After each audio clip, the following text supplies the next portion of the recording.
चलिए शुरू करते हैं। आज पीडियाट्रिक की क्लास शुरू करेंगे हम। पीडियाट्रिक की क्लास में डिटेल वाइज स्टडी करेंगे। आज से जो सीरीज स्टार्ट कर रहे हैं पीडिया, ओबीजी और सीएचएन, एमएसएन अलग सर पढ़ाएंगे और सीएचएन अलग पढ़ाएंगे। पीडिया और ओबीजी मेरे द्वारा पढ़ाई जाएगी, है ना। पीडियाट्रिक की सारी क्लासेस निःशुल्क अवेलेबल होगी।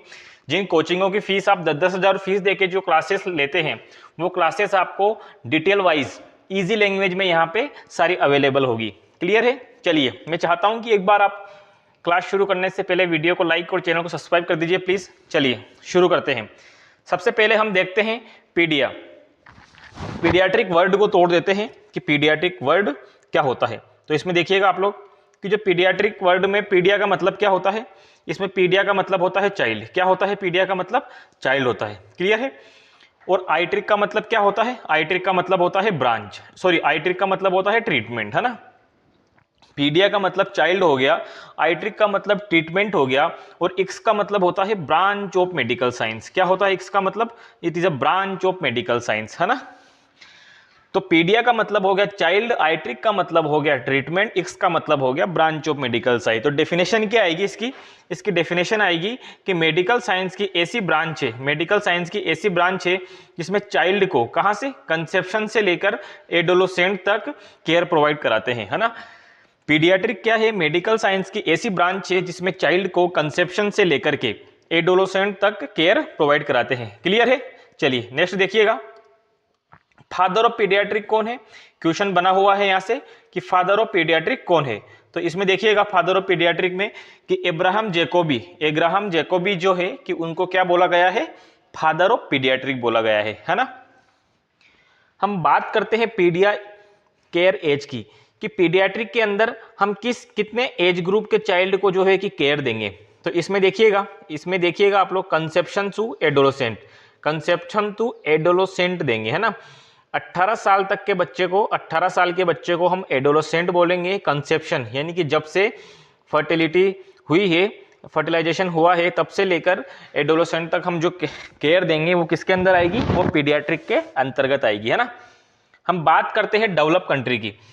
यहां से क्वेश्चन पूछा गया है, इसको थोड़ा सीरियस लीजिएगा कि डेवलप कंट्री की में जो है कि पीडियाट्रिक की एज क्या होगी। डेवलप कंट्री में पीडियाट्रिक की एज क्या होगी?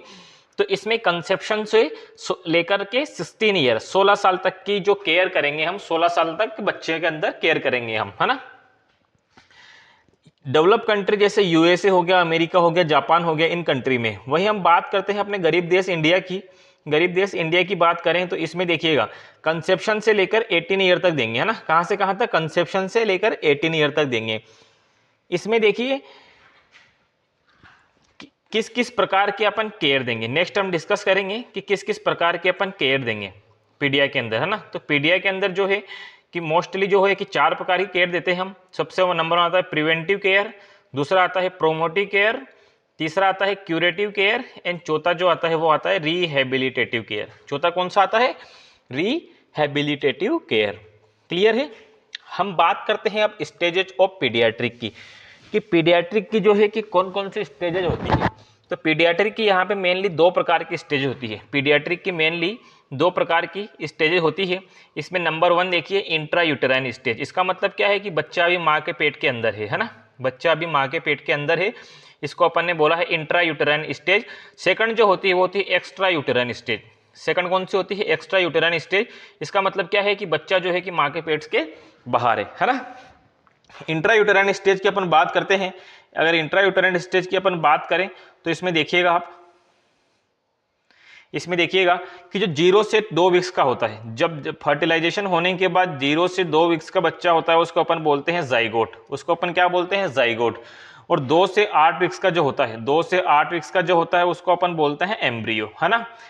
9 वीक्स से लेके जो 40 वीक्स तक होता है, 9 वीक्स से लेके जो 40 वीक्स तक का बच्चा होता है उसको अपन बोलते हैं क्या? फीटस, है ना। क्लियर है। 9 वीक्स से 40 वीक्स तक अपन क्या बोलेंगे? फीटस बोलेंगे, है ना।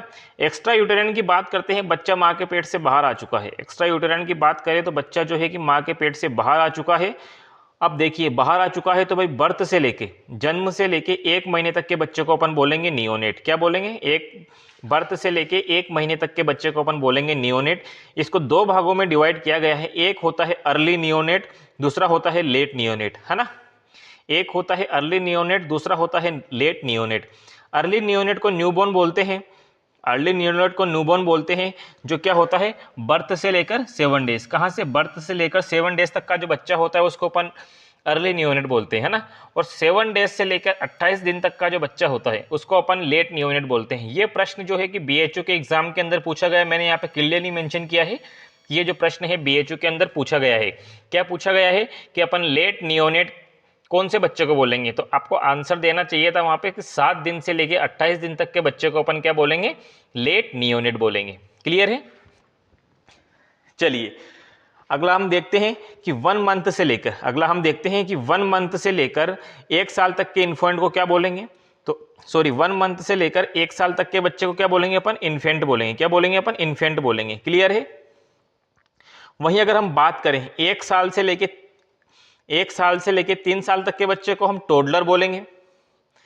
3 साल से लेके 6 साल तक के बच्चे को हम बोलेंगे प्री स्कूल एज। क्या बोलेंगे, प्री स्कूल एज। 6 साल से लेके 12 साल तक के बच्चे को हम बोलेंगे स्कूल गोइंग एज। क्या बोलेंगे, स्कूल गोइंग एज बोलेंगे। वहीं पर अपन 12 से 18 साल तक के बच्चों को क्या बोलेंगे, एडोलेसेंट बोलेंगे। और आफ्टर 18 ईयर अपन क्या बोल देंगे, उसको एडल्ट बोल देंगे। क्लियर है। चलिए आगे बढ़ने से पहले मैं चाहता हूं कि एक बार आप वीडियो को लाइक और चैनल को सब्सक्राइब कर दीजिए। चलिए अब अपन देखेंगे कि एक हेल्दी जो न्यूबॉर्न होता है, जो एक हेल्दी न्यूबॉर्न होता है उसके क्या क्या कैरेक्टरिस्टिक्स होते हैं। तो इसमें देखिएगा आप लोग हेल्दी न्यूबॉर्न के क्या क्या कैरेक्टरिस्टिक्स होते हैं। तो इसमें देखिएगा कि वो क्या है कि उसकी जो डिलीवरी है, हेल्दी न्यूबॉर्न है जो कि 37 से लेके 42 वीक्स के अंदर डिलीवर्ड हो जाना चाहिए। कैसे, 37 से लेके 42 वीक्स के अंदर डिलीवर्ड हो जाना चाहिए, है ना। इसमें देखिए आप लोग, इसमें दो स्थिति आती है, कि अगर बच्चा जो है कि बिलो 37 वीक से पहले डिलीवर हो रहा है, अगर 37 वीक से पहले डिलीवर हो तो उसको अपन क्या बोलेंगे, उसको अपन बोलेंगे प्री टर्म। उसको अपन क्या बोलेंगे, उसको अपन बोलेंगे प्री टर्म। लेकिन वहीं पे अगर मोर देन 42 वीक्स हो रहा है, अगर मोर देन 42 वीक्स डिलीवर हो रहा है तो उसको अपन बोलेंगे पोस्ट टर्म। उसको अपन क्या बोलेंगे, उसको अपन बोलेंगे पोस्ट टर्म। क्लियर है। चलिए आगे देखते हैं। चलिए अब देखिएगा आप लोग कि उसकी जो रेस्पायरेशन होता है, उसका जो रेस्पायरेशन होता है वो कब स्टार्ट हो जाना चाहिए, रेस्पायरेशन विद इन 30 सेकंड के अंदर बच्चे के जन्म होते ही उसका रेस्पायरेशन स्टार्ट हो जाना चाहिए। तो वो हेल्दी बेबी के अंदर काउंट होगा, है ना। हम बात करते हैं कि जो बच्चा है वो डिलीवर्ड होना चाहिए विदाउट एनी कंजेनाइटल एबनॉर्मलिटी, किसी भी विदाउट कंजेनाइटल एबनॉर्मलिटी, किसी भी कंजेनाइटल एबनॉर्मलिटी के बिना बच्चा जो है कि वो डिलीवर्ड होना चाहिए, है ना। बच्चे के जो डिलीवर्ड विद नॉर्मल पैरामीटर, जो बच्चा डिलीवर्ड हो रहा है वो normal parameter and vital status के साथ में डिलीवर्ड होना चाहिए, है ना। हम बात करेंगे नॉर्मल पैरामीटर की कि नॉर्मल पैरामीटर कौन कौन से होते हैं जिनके साथ में बच्चे की डिलीवरी अनिवार्य होती है। जब बच्चा हेल्दी बच्चा उसी को बोलेंगे हम जिसके पैरामीटर नॉर्मल होंगे, है ना। तो इसमें देखिएगा आप लोग, इसमें देखिएगा नॉर्मल पैरामीटर की बात करें तो इसमें देखिएगा सबसे पहले हम देखते हैं वेट के बारे में। वेट के बारे में वेरी वेरी इंपॉर्टेंट, एग्जाम में काफ़ी बार यहाँ से क्वेश्चन पूछा गया है कि नॉर्मल एट बर्थ कितना वजन होना चाहिए नॉर्मली, तो नॉर्मली वजन होना चाहिए कितना 2.5 से लेके 3.9 केजी, कितना होना चाहिए 2.5 से लेके 3.9 केजी होना चाहिए। अगर हम वहाँ पे एवरेज की बात करें कि एवरेज इसमें पूछ ले, ये डाटा जो है कि बहुत ही स्टैंडर्ड बुक से फॉलो किया गया है एनक्लेक्स वगैरह से, तो इसमें कोई वेरिएशन नहीं आएगा। एवरेज पूछे क्योंकि वेट एवरेज कितना होना चाहिए तो 2.9 केजी होना चाहिए, है ना। अगर आपको हाइट के बारे में डिस्कस करें कि बच्चे की हाइट क्या होनी चाहिए, तो हाइट देखिएगा आप लोग 45 से लेके 55 सेंटीमीटर होनी चाहिए। कितनी होनी चाहिए, 45 से लेके 55 सेंटीमीटर हाइट होनी चाहिए। अगर एवरेज पूछे तो आपका जवाब जाना चाहिए यहाँ पे 50 सेंटीमीटर। कितना एवरेज कितना जाना चाहिए, 50 सेंटीमीटर जाना चाहिए। क्लियर है। हम बात करते हैं हेड सरकमफ्रेंस की। किसकी बात करेंगे अपन, हेड सरकमफ्रेंस की बात करते हैं, जो कि नॉर्मल कितना होता है 33 to 35 सेंटीमीटर। कितना होता है नॉर्मली 33 से लेके 35 सेंटीमीटर, है ना। अगर 33 सेंटीमीटर से कम है अगर हेड सरकमफेरेंस 33 सेंटीमीटर से कम है, इसका मतलब क्या है, ये किसको इंडिकेट करेगा, ये माइक्रोसिफेली को इंडिकेट करेगा। किसको इंडिकेट करेगा, ये माइक्रोसिफेली को इंडिकेट करेगा। लेकिन अगर हम वहीं पे बात करें कि 35 सेंटीमीटर से ज़्यादा है, अगर 35 सेंटीमीटर से ज़्यादा है, इसका मतलब क्या है कि ये मैक्रोसिफेली को इंडिकेट करेगा। किसको इंडिकेट करेगा, ये मैक्रोसिफेली को इंडिकेट करेगा। क्लियर है। आगे अपन देखते हैं थोड़ा हाइड्रोसिफेलस के बारे में। देखिए इसमें थोड़ा देखिएगा कि मैक्रो, यहाँ पे क्या है कि मैक्रो MA आएगा ना। मैक्रोसिफेली के अंदर, मैक्रोसिफेली की जो कंडीशन होती है वो कहाँ देखने को मिलती है, हाइड्रोसिफेलस के अंदर देखने को मिलती है ना। बच्चे के सर के अंदर आपने सुना होगा कि पानी भर गया, इस स्थिति को बोलते हैं अपन हाइड्रोसिफेलस। तो जो मैक्रोसिफेलस की यानी कि जो 35 सेंटीमीटर का जो बड़ा बच्चे का सर अगर ज़्यादा बड़ा हो गया, मान लो कि इतना ज़्यादा बड़ा बच्चे का सर हो गया, तो किसके अंदर होगा, वो हाइड्रोसिफेलस के अंदर होगा, है ना। इसमें क्या होता है, एक्सेसिव CSF का प्रोडक्शन ज़्यादा हो जाता है ना, CSF ज़्यादा बनने लगता है। अब यहाँ पे इसमें दो कंडीशन होती है, हाइड्रोसिफेलस के अंदर होती है। ये दो प्रकार का होता है, देखिए मैंने यहाँ मेंशन किया है, ये दो प्रकार का होता है। एक होता है कम्युनिकेटिंग का मतलब क्या होता है कि इसमें CSF का प्रोडक्शन तो हो रहा है, इसमें प्रोडक्शन इसमें इंक्रीज हुआ है ना। इसमें क्या हो रहा है कि प्रोडक्शन जो है कि इंक्रीज हो रखा है, प्रोडक्शन बढ़ रहा है और एब्जॉर्प्शन जो है कि कम हो रहा है ना। प्रोडक्शन ज़्यादा हो रहा है, इसका मतलब क्या है कि जितना लिमिटेड अमाउंट में एब्जॉर्प्शन हो रहा है, एब्जॉर्प्शन की रेट तो वही है, एब्जॉर्प्शन की रेट जो है कि वो बराबर है ना। एब्जॉर्प्शन की रेट बराबर है, लेकिन प्रोडक्शन की रेट बढ़ रही है। क्या बढ़ रही है, प्रोडक्शन की रेट बढ़ रही है।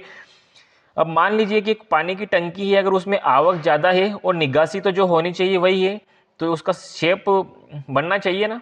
तो यही होता है कम्युनिकेटिंग के अंदर। अब हम बात करते हैं नॉन कम्युनिकेटिंग की। नॉन कम्युनिकेटिंग हाइड्रोसिफिलस की अपन देखें तो इसमें देखिएगा, इसमें क्या होता है कि इसमें जो होता है कि पाथवे में ऑब्स्ट्रक्शन आ जाता है। क्या आ जाता है, पाथवे के अंदर ऑब्स्ट्रक्शन आ जाता है। मैं आपको ईजिली समझाता हूँ, मैं आपको ईजिली, यहाँ पर देखिएगा, यहाँ से कोई, यहाँ पे जो है कि हाइड्रोसिफिलस, सॉरी यहाँ पे जो है कि अपना सर है ना, ये अपना हेड है। इसके अंदर कोरोइड प्लेक्सस के द्वारा जो है, कोरोइड प्लेक्सस के द्वारा मान लेते हैं कि यहाँ से यहाँ से CSF क्या बन रहा है, यहाँ से CSF बन रहा है ना, यहाँ से CSF बन रहा है। तो ये इस ट्यूब के द्वारा यहाँ पे आ रहा है ना, ये इस ट्यूब के द्वारा यहाँ पे आ रहा है। यहाँ पे प्रोडक्शन लगातार हो रहा है। अब यहाँ पे कोई ब्लॉकेज आ जाए, यहाँ पे कोई ब्लॉकेज आ जाए मान लो, तो ये आगे नहीं बढ़ पाएगा। इसका मतलब क्या है कि ये जो ट्यूब है ये ऐसी खुल जाएगी, फूल के ऐसी हो जाएगी, है ना। तो इसको अपन ने क्या बोला, इसको अपन ने बोला बल्जिंग, है ना। इस कंडीशन को अपन ने क्या बोला, बल्जिंग बोला। क्लियर है। तो इसी स्थिति को मैं आपको समझाना चाहता हूं कि हाइड्रोसिफिलस के अंदर जो होता है नॉन कम्युनिटी में पाथवे में ऑब्स्ट्रक्शन आ जाता है। क्या आ जाता है, पाथवे में ऑब्स्ट्रक्शन आता है, जिससे कि CSF आगे नहीं बढ़ पाता, है ना। मैंने बताया कि हाइड्रोसिफिलस के अंदर बल्जिंग फंटोनेल्स, मैंने वही बताया आपको कि बड़ा हुआ सर, है ना, सर तोबरे जैसा हो जाएगा, तो बंजिल फंटोनल देखने को मिलता है। क्लियर है। अपन अब नेक्स्ट पैरामीटर की बात करते हैं, वो होता है चेस्ट कंप्रेस सरकमफेरेंस। क्या होता है, चेस्ट सरकमफेरेंस होता है ना। चेस्ट सरकमफेरेंस के बारे में अपन बात करेंगे तो इसमें देखिएगा आप लोग, नॉर्मली कितना होता है, नॉर्मली ये कितना होता है चेस्ट सरकमफेरेंस, नॉर्मली ये होता है 30 से 33 सेंटीमीटर। कितना होता है नॉर्मली, 30 से 33 सेंटीमीटर नॉर्मल होता है ना। मैंने आगे मेंशन कर देता हूँ, यहाँ पे नॉर्मल होता है, ठीक है। Chest circumference increase due to deficiency of vitamin D. Vitamin D की डेफिशिएंसी की वजह से चेस्ट सरकमफेरेंस जो है कि बढ़ जाता है ना। अगर बच्चे के अंदर, क्वेश्चन पूछा गया है, अगर बच्चे के अंदर विटामिन डी की डेफिशिएंसी हो जाती है, अगर बच्चे के अंदर विटामिन डी की डेफिशिएंसी हो जाती है तो उसको अपन क्या बोलते हैं, रिकेट्स बोलते हैं, है ना। इसमें अपन क्या बोलते हैं, इसको रिकेट्स बोलते हैं। अगर बच्चे के अंदर विटामिन डी की डेफिशिएंसी हो जाती है तो इसको रिकेट्स बोला जाता है ना। इसमें क्या होता है, स्टर्नम का प्रोट्रूजन होता है। क्या होता है, इसमें स्टर्नम का प्रोट्रूजन होता है ना। हेड सरकमफेरेंस और chest circumference, very important question पहले पूछा गया है कि head circumference and chest circumference कब इक्वल होते हैं, तो at the age of 1 year. और कितने हो जाते हैं यहाँ पे, 45 सेंटीमीटर। कितना हो जाते हैं, 45 सेंटीमीटर हो जाते हैं ना। Head circumference and chest circumference बराबर हो जाते हैं। कब हो जाते हैं, 1 साल की उम्र में बराबर हो जाते हैं। और कितने हो जाते हैं, 45 सेंटीमीटर हो जाते हैं, है ना। यहाँ पे एक चीज़ याद रखिएगा, अम्बिलिकल कॉर्ड की जो लेंथ होती है वो भी 45 सेंटीमीटर होती है। इसे रिमेंबर के हिसाब से मैंने यहाँ मेंशन कर दी ये बात कि अम्बिलिकल कॉर्ड की जो लेंथ होती है वो भी कैसी होती है, 45 सेंटीमीटर होती है ना। अब अपन बात करते हैं नेक्स्ट पैरामीटर की, वो जो है mid arm circumference. Next parameter कौन सा है, मिड आर्म सरकमफेरेंस, है ना। इसकी अपन बात करते हैं कि यह नॉर्मली कितना होता है, तो ये नॉर्मली होता है 11 से 12 सेंटीमीटर होता है। ये नॉर्मली कितना होता है, 11 से 12 सेंटीमीटर होता है। क्लियर है। इसको क्यों असेस किया जाता है, assess to check nutritional status of newborn. Assess to check nutritional status of newborn, है ना, कि न्यूट्रिशनल स्टेटस क्या है इसको पता करने के लिए मिड आर्म सरकमफ्रेंस चेक किया जाता है ना। ये किसके द्वारा चेक करता है, यहाँ से क्वेश्चन बना हुआ है, ये देखिएगा यहाँ से क्वेश्चन बना हुआ है कि किसके द्वारा चेक किया जाता है, तो ये शाकिर टेप या बेंगल टेस्ट के द्वारा किया जाता है। किसके द्वारा किया जाता है टेस्ट, या तो शाकिर टेप या बेंगल टेस्ट के द्वारा ये चेक किया जाता है। क्लियर है। अब अपन वाइटल स्टैटिस्टिक्स के बारे में देखेंगे। किसके बारे में देखेंगे, वाइटल स्टैटिस्टिक्स, यानी कुल मिला के अपन वाइटल साइन के बारे में डिस्कस करेंगे। देख रहे हैं, तो सबसे पहले इसमें देखेंगे हार्ट रेट कि जो नॉर्मली हार्ट रेट कितना होना चाहिए, हार्ट रेट के बारे में अपन डिस्कस करेंगे। तो देखिएगा इसमें देखिएगा हार्ट रेट जो है कि नॉर्मली 120 से लेके 160 तक होना चाहिए। कितना होना चाहिए, 120 से लेकर 160 बीट पर मिनट होना चाहिए। ये किस कंडीशन की बात कर रहे हैं अपन, ये अपन रेस्टिंग कंडीशन की बात कर रहे हैं, है ना, ये अपन रेस्टिंग कंडीशन की बात कर रहे हैं। क्लियर है। लेकिन अगर यहाँ पे देखिए कि अगर बच्चा क्राइंग कर रहा है, क्या कर रहा है, अगर बच्चा क्राइंग कर रहा है, कोई एक्टिविटी कर रहा है, तो उसके अंदर कितना होना चाहिए, 180 बीट पर मिनट होगा ही, है ना। ये डाटा बहुत ही स्टैंडर्ड बुक के द्वारा लिया गया है, इसमें कोई वेरिएशन नहीं आएगा। ड्यूरिंग स्लीपिंग की अपन बात कर रहे हैं कि बच्चा जब सो रहा है तो उस समय उसकी हार्ट रेट क्या होनी चाहिए। ड्यूरिंग स्लीपिंग की बात करें तो इसमें जो है कि 80 से लेके 100 बीट पर मिनट होनी चाहिए, है ना। यहाँ से क्वेश्चन एक बार पूछा गया था कि ड्यूरिंग क्राइंग दे दिया गया था और उसमें 180 बीट मेंशन किया गया था, और बहुत से लोगों ने आंसर जो है कि 120 से 160 के बीच में दे दिया था, जो कि बिल्कुल ही उनका गलत गया। क्लियर है। तो ये चीज़ यहाँ पे ध्यान रखिएगा थोड़ी। हार्ट रेट की अपन बात करते हैं कि हार्ट रेट जो होती है वो कैसे कहाँ से चेक की जाती है, फोर्थ इंटरकोस्टल स्पेस के द्वारा चेक की जाती है ना। जो एपिकल पल्स है वो कहाँ से चेक करते हैं अपन, फोर्थ इंटरकोस्टल स्पेस से चेक करते हैं। अगर एडल्ट की हम बात करें, ये तो हम बच्चे की बात कर रहे हैं, लेकिन एडल्ट की बात करें तो जो है कि फिफ्थ इंटरकोस्टल स्पेस, है ना। और एडल्ट किसको बोला अपन ने, मोर देन 18 ईयर के बच्चे को क्या बोला अपन ने, एडल्ट बोला है। और इसकी कैसे चेक करेंगे अपन, फिफ्थ इंटरकोस्टल स्पेस से चेक करेंगे, है ना। अब अपन बात करते हैं नेक्स्ट रेस्पिरेशन की बात करते हैं। नेक्स्ट वाइटल साइन जो होता है वो रेस्पिरेशन की अपन इसमें बात करते हैं। अगर रेस्पिरेशन की बात करते हैं तो इसमें देखिएगा नॉर्मली कितना होता है, 30 से लेके 60 बीट पर मिनट होता है। कितना होता है, 30 से लेके 60 बीट पर मिनट होता है नॉर्मल रेस्पिरेशन, है ना। अगर एवरेज की बात करें इसमें तो एवरेज 40 बीट होती है। कितनी होती है, 40 ब्रीथ पर मिनट होती है। क्लियर है। रेस्पिरेशन जो होता है नॉर्मली 30 से लेके 60 बीट पर मिनट होती है, लेकिन अगर अपन एवरेज निकालें तो एवरेज 40 बीट को अपन राइट आंसर मानेंगे। वहीं अगर अपन टेम्परेचर की बात करें, तो नॉर्मली ये कितना होता है, नॉर्मली जो है कि ये 36.5 डिग्री से 37.5 डिग्री सेंटीग्रेड होता है ना। अगर हम बात करें नॉर्मली तो 36.5 से लेके 37.5 डिग्री सेंटीग्रेड होता है। आफ्टर बर्थ बेबी को एक कॉम्प्लिकेशन देखने को मिलता है और बहुत ही साइलेंट किलर डिजीज के नाम जानते हैं, उसका नाम है हाइपोथर्मिया, है ना। हाइपोथर्मिया को हम साइलेंट किलर डिजीज के बारे में साइलेंट किलर डिजीज के नाम से जानते हैं। न्यूबॉर्न के अंदर हाइपोथर्मिया के बारे में हम कंगारू मदर केयर में पढ़ेंगे कि और ज़्यादा डिस्कस में करेंगे इसके बारे में। तो इसको अभी इतना ही याद रखिएगा कि इसको जो है कि साइलेंट किलर डिजीज के नाम से जाना जाता है ना। नेक्स्ट वाइटल साइन देखते हैं अपन, blood pressure. Next vital sign अपन देखते हैं कौन सा है, ब्लड प्रेशर। तो ब्लड प्रेशर की अपन बात करें तो ये होता है नॉर्मली कितना होता है, 60/40 कितना होता है, 60/40 60/40 mm ऑफ एच नॉर्मली होता है। अगर अपन एडल्ट की बात करें तो एडल्ट में कितना होता है, 120/80 होता है ना, 120/80 होता है। और अभी लेटेस्ट गाइडलाइन के अनुसार 140/90 को भी क्या माना गया है स्टैंडर्ड बुक के द्वारा कि ये नॉर्मलाइज पर्सन के वेट और हाइट वेट के अकॉर्डिंग नॉर्मलाइज इसको माना गया है। क्लियर है। अब कुछ टर्मिनोलॉजी होती है जिसके बारे में अपन डिस्कस कर लेते हैं। टर्मिनोलॉजी के बारे में कौन कौन सी टर्मिनोलॉजी होती है देखिएगा। लाइव बर्थ किसको बोलेंगे अपन, लाइव बर्थ किसको बोलेंगे अपन, कि बेबी जो है कि मदर से सेपरेट होने के बाद लाइव एविडेंस शो करता है। क्या करता है, बेबी जो है कि मदर से सेपरेट होने के बाद लाइव एविडेंस शो करता है, जैसे रेस्पिरेशन हो गया, हार्ट रेट हो गया, ये सभी शो करता है, तो उसको अपन बोलेंगे लाइव बर्थ बोलेंगे, है ना। अगर अपन स्टिल बर्थ की बात करें, अगर अपन स्टिल बर्थ की बात करें तो after completion of viability period, viability period कितना क्या होता है, वायबिलिटी पीरियड होता है 22 वीक्स, है ना। मतलब आफ्टर 22 वीक्स के बाद क्या होता है, वायबिलिटी पीरियड बोलते हैं हम। तो after completion of viability period baby के अंदर जो है कि लाइव एविडेंस प्रेजेंट नहीं है।